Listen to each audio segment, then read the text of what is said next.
I just finished cooking my kids' favorite food, and after that, I prepared the table for our breakfast. I woke up early every day just to serve my kids the healthiest and tastiest breakfast because it has always been my responsibility to be hands on in taking care of them. But everything changed lately. As my mother in law Daisy moved in with us, she has been so into the ways that I manage the house and even handle my children. She would always pick up on the things that I do, especially those that don't seem right and perfect for us, and she has always been so vocal about her dislike towards me. And just as I expected, 15 minutes before my kids would come to the kitchen, Daisy came first. And the very first thing she did was to check what I cooked. "What are these?" she asked with her eyebrows frowning as she looked down at the food I cooked with a disgusting face. Those are eggs Benedict, Jane, and Adam's favorite. "But this is unhealthy, lots of oil. I won't allow you to feed my grandchildren with that junk." They specifically requested this from me last night. She lifted one plate and moved closer to the trash bin. "Do you think I care about what you say? I will throw this out and I will make them a salad. They need all the necessary nutrients for the entire day at school. Oh gosh, why is my daughter-in-law so stupid?" I closed my eyes to contain the forming anger in me. I composed myself as much as I want to talk to her. I just held my mouth shut because I don't have time for another argument and it would only draw us further apart.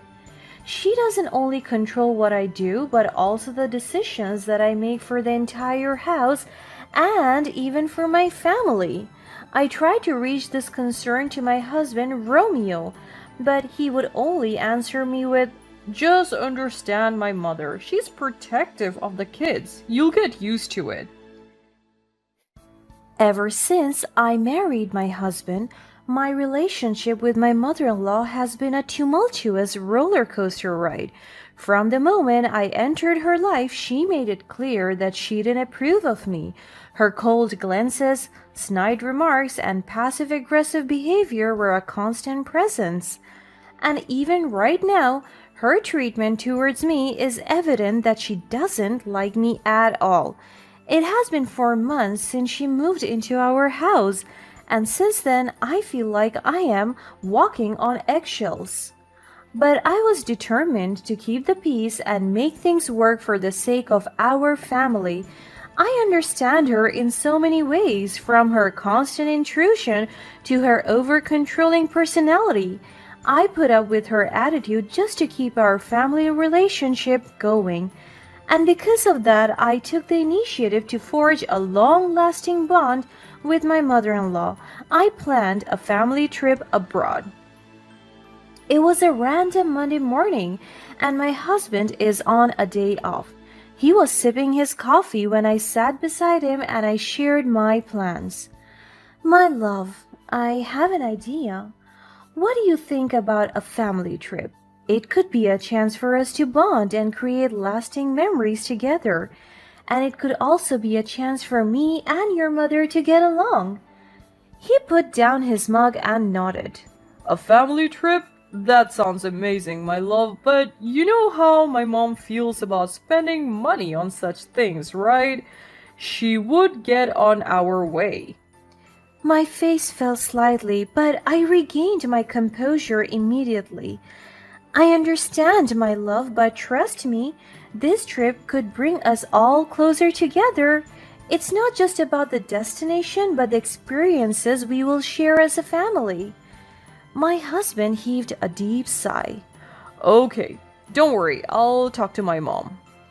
My husband informed my mother-in-law about the trip later that night.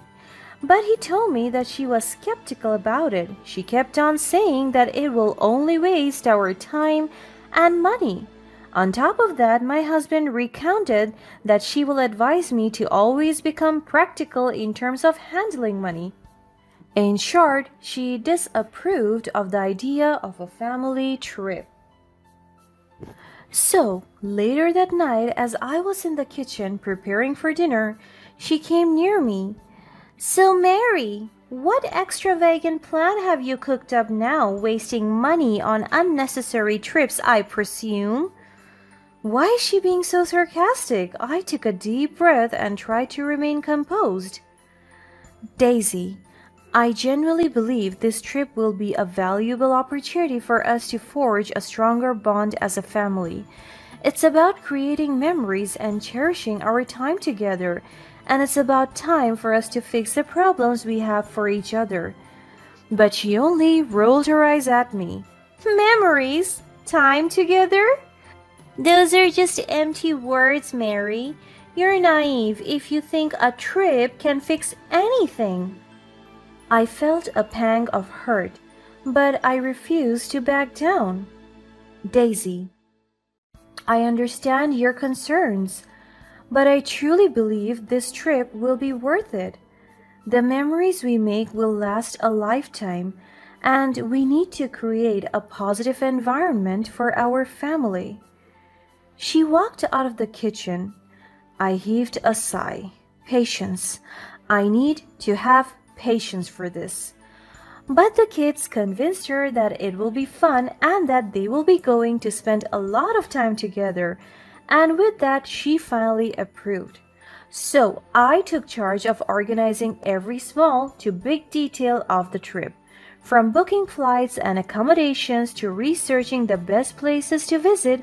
I poured my heart and soul into making this trip memorable. Because I know that even though my mother in law hates me for it, I'm certain that this is the best way to mend our relationship together.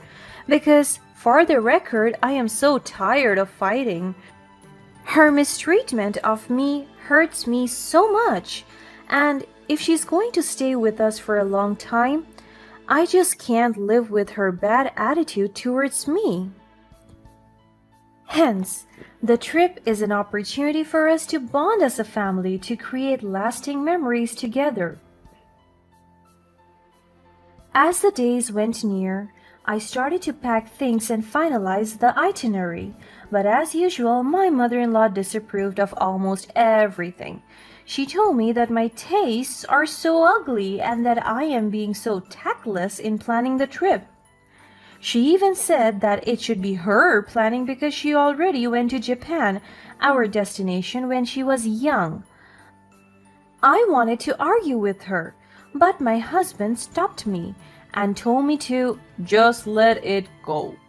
So I did. I didn't mind her at all, even if she kept on brushing my face that my plans are bad and boring. I just kept my head strong and focused my mind on our trip. The excitement built up as the day of our flight approached. I double-checked everything, ensuring that nothing was amiss. My anticipation grew with each passing moment, and I eagerly counted the days until we would embark on this adventure. My kids hurriedly rode the car, and my husband was the one driving. I was about to sit in the front when my mother-in-law stopped me. She opened the car door and sat there. She rolled down the window and told me that the kids need my attention at the back. It's not best to let them ride the back seat with no adult supervision. But we have been doing this all the time. Whenever we go out, the kids sit at the back with seat belts on and I'm always in the passenger seat. This is not right. I don't want to ruin the day. That is why I sat on the back. My husband didn't even talk to his mother about it. Maybe he just doesn't want any drama on this special day. So on our car ride towards the airport, I was silent. I tried to compose and assure myself that everything will be alright and that I am not letting any bad vibes get in my way. As soon as we parked our car, the kids went out excitedly as well as my mother-in-law. And before we could even go inside the airport, I told them that I will be collecting their passports because I will be the one to go to the reception area. And why would you do that? That's not how it works. Daisy, I have a pass actually. Pass? What do you mean? What are you, a VIP? Bet you never boarded a plane ever. It explains your ignorance. I closed my eyes once again to control my temper. I didn't ask for her passport then and just collected my kids and husband's. My husband and kids went inside first because the kids insisted on buying food. But just as I was about to step foot into the airport, the unthinkable happened. My mother-in-law laid out a mischievous glint in her eyes. She snatched my passport from my hands. I was taken aback, but she grinned at me evilly. She tore my passport apart before my very eyes. My heart sank and a surge of shock and devastation overtook me. I couldn't comprehend why she would stoop so low, sabotaging my chance to be part of this family trip. She threw it on the ground and stepped on it until it was ripped apart. My world shattered before my eyes. This is impossible. Oh, Mary, it seems you won't be joining us after all. You forgot your passport at home and we can't wait for you. How careless of you. She mocked me. I want to slap her so hard, but I will never resort to this kind of behavior. My heart sank as I realized the length of her act. How could you? You deliberately took my passport to prevent me from going on this trip? And worst, you ripped it apart? You're so heartless. What have I done wrong to you? She gave me a smug smile. Simply by breathing. I don't like you for my son. I don't even like your entire existence.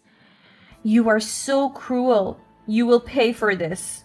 She just laughed at me as if everything that I said was ridiculous to her.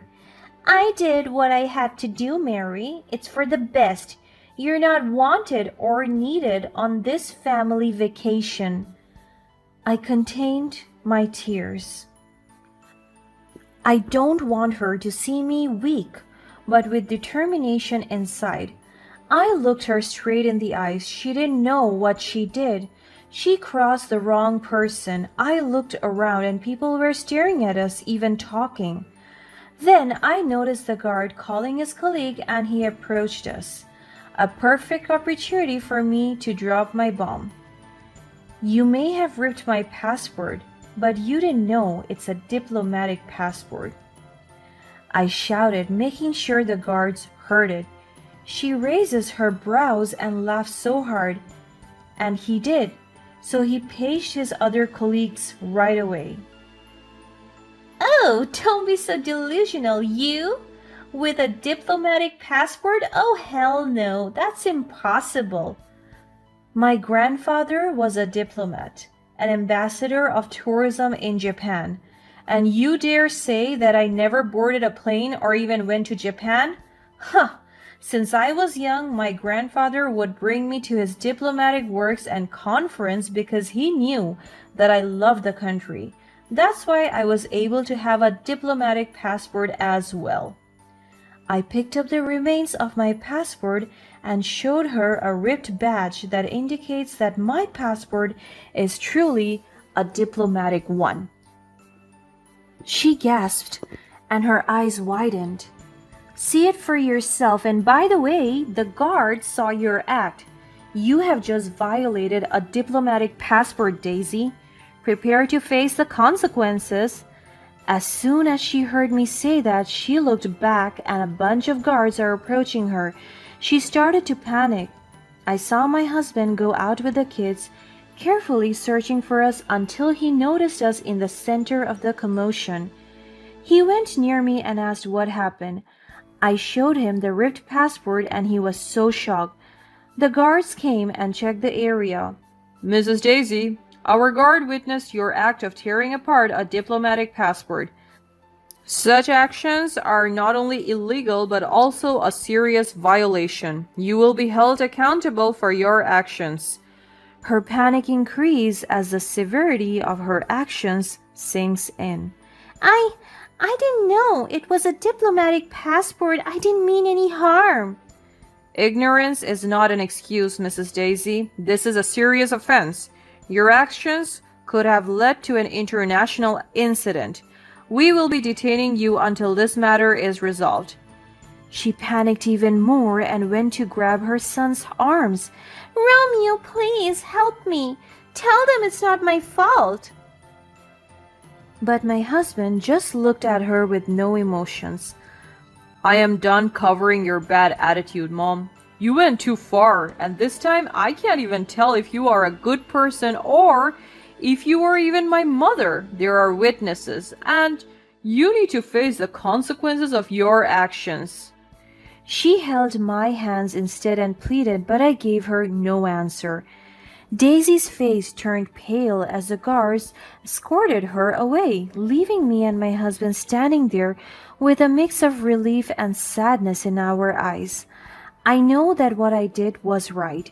Determined not to let our actions destroy our family trip, the decision of summoning the strength within me to unveil the truth was meant to unveil a secret that I don't want to use as a device to impose my privilege, which is my diplomatic passport. My late grandfather, a respected diplomat, had left me this precious document, and now it served as my salvation, and I would owe it all to him. I hugged my kids as they were full of confusion. I explained to them what happened, and they understood it. We were sitting in the waiting area with our flight delayed due to the unexpected turn of events. I clutched my torn passport, a symbol of the ordeal that I have endured. The guards came to me and told me that my mother-in-law will be put in a social worker facility where she will go for interventions and even legal, medical, and psychological counseling. And in return, the airlines booked me a rush passport appointment to avail my new one. They even told me that it will just be 2 hours of transaction and they're willing to reschedule our flight. We thanked them for their efforts. As soon as the guard left me, my husband held me. I can't believe my mother would stoop so low. I'm so sorry, my love. No one deserves to be treated this way, especially by their own family. Romeo, my love, we can't change what has happened, but we can learn from it. This incident has only reinforced our strength and unity as a couple. We won't let her actions define us or dampen our spirits. You're right, my love. We'll rise above this. Our love as a family is stronger than any obstacle thrown our way, and we will make beautiful memories on this trip, despite the initial setback. Am I right, kids? Our children replied in unison with a resounding yes. Oh, to be with my family is such a joy. We held each other's hands tightly, finding solace in our unwavering bond. After 2 hours, I got my new password and we hopped onto our plane and began our trip.